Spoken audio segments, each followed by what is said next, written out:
और शुरुआत इस वक्त की बड़ी खबर से करेंगे। जम्मू कश्मीर से इस वक्त बड़ी खबर मिल रही, जहां पाकिस्तान ने एक बार फिर फायरबंदी मुआहदे की खिलाफवर्जी की है। जिला राजौरी के नौशेरा सेक्टर में बिला इश्तियाल फायरिंग पाकिस्तान की तरफ से हो रही है। नौशेरा सेक्टर के झांगर, कलीसा, शेरमाकरी में बिला इश्तियाल फायरिंग हो रही है। हिंदुस्तानी फौज भी इस फायरिंग का मुंहतोड़ जवाब दे रही है। तो इस वक्त की बड़ी खबर आपको बता दें कि हिंदुस्तानी फौज मुंहतोड़ जवाब दे रही है। पाकिस्तान की तरफ से लगातार फायरिंग हो रही है। जम्मू कश्मीर से बड़ी खबर है, जहां पर हम आपको बताते चलें कि इस वक्त पाकिस्तान ने एक बार फिर फायरबंदी मुआहदे की खिलाफवर्जी की है। पाकिस्तान की तरफ से लगातार राजौरी जिले के नौशेरा सेक्टर में बिला इश्तियाल फायरिंग हो रही है।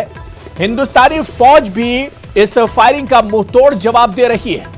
नौशेरा सेक्टर में झांगर, कलसिया और शेरमाकरी में बिला इश्तियाल फायरिंग की जा रही है और हिंदुस्तानी फौज भी पाकिस्तान की इस फायरिंग का मुंहतोड़ जवाब दे रही है। तो जम्मू कश्मीर से इस वक्त बड़ी खबर, जहां पर पाकिस्तान की जानिब से नौशेरा सेक्टर के कुछ हिस्सों में पाकिस्तान की तरफ से फायरिंग की जा रही है, जिसका हिंदुस्तानी फौज भी लगातार मुंहतोड़ जवाब दे रही है। आपको बता दें कि पाकिस्तान ने एक बार फिर फायरबंदी मुआहदे की खिलाफवर्जी की है।